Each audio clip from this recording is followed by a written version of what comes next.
இப்பதான் first time நீங்க badminton விளையாட போறீங்கன்னா நான் சொல்ற சில டிப்ஸ் நீங்க மைண்ட்ல வச்சுக்கோங்க. ஃபர்ஸ்ட் பேட்மிண்டனுக்கு இம்பார்ட்டன்ட் திங்ஸ் வந்து ராக்கெட் தான். இப்பதான் ஃபர்ஸ்ட் டைம் பேட்மிண்டன் விளையாட போறீங்கன்னா எடுத்தோனே ஹையர் அண்ட் ராக்கெட் மாடல்ஸ்க்கு போகாம பிகினர்ஸ்க்குரிய மாடல்ஸை ட்ரை பண்ணுங்க. ஏன் பிகினர்ஸ்க்குரிய மாடல் போக சொல்றேன்னா பிகினர்ஸ் லெவல் ராக்கெட் பாத்தீங்கன்னா பேசிக்கா டென்ஷன் கம்மியா இருக்கும், அதாவது 24 LBS இருக்கும். அதனால ஷோல்டர் பெயின் வராது. நீங்க பிராக்டிஸ் பண்றதுக்கும் கத்துக்கிறதுக்கும் ரொம்ப ஈஸியா இருக்கும். அடுத்து நீங்க வாங்க போற ராக்கெட்ல வெயிட் கண்டிப்பா செக் பண்ணணும். நிறைய பேர் பாத்தீங்கன்னா 75 to 80 கிராம்ஸ் ரெக்கமெண்ட் பண்ணுவாங்க. நாங்க பாத்தீங்கன்னா 85 கிராம்ஸ்க்கு மேல இருக்கதா ரெக்கமெண்ட் பண்ணுவோம். ஏன்னா ஷோல்டர் பெயின் வராம கம்ஃபர்டபுளா விளையாடலாம். நெக்ஸ்ட் ரைட்டான ஷூ எப்படி வாங்குறதுன்னு பார்க்கலாம்.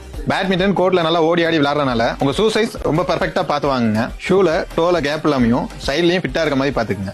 அப்பதான் நீங்க ஜம்ப் பண்ணி ஸ்மாஷ் அடிக்கிறப்பையும் சரி, டக்குன்னு ஓடி போய் டிராப் எடுக்கிறப்பையும் சரி, உங்களுக்கு அப்பதான் இன்ஜுரிஸ் ஆகாம இருக்கும். ஷூஸ்ல கண்டிப்பா நான் மார்க்கிங் ஷூ எடுத்துங்க. அப்பதான் நீங்க ஸ்லிப் ஆகாம கோர்ட்ல விளையாட முடியும். புதுசா விளையாட போறவங்க பண்ற பெரிய மிஸ்டேக் என்னன்னு பாத்தீங்கன்னா வீட்ல இருக்க பழைய டி-ஷர்ட், ஷார்ட்ஸ், பேண்ட் எடுத்து யூஸ் பண்ணுவாங்க. கண்டிப்பா நீங்க பேட்மிண்டன் விளையாட போறீங்கன்னா ஸ்போர்ட்ஸ் ட்ரை ஃபிட் டி-ஷர்ட்டும் அண்ட் ஷார்ட்ஸ் வேர் பண்ணிக்கங்க. இப்ப நான் சொன்னது பாத்தீங்கன்னா பிகினருக்குரிய பார்ட் 1 வீடியோ மட்டும் தான். பிகினர்ஸ் ப்ராப்பரா எப்படி விளையாடணும்ன்றத அடுத்த வீடியோல நான் சொல்றேன். இந்த வீடியோ நல்லா இருந்துச்சுன்னா புதுசா ஜாயின் பண்ற உங்க ஃப்ரெண்ட்ஸ்க்கு ஷேர் பண்ணுங்க.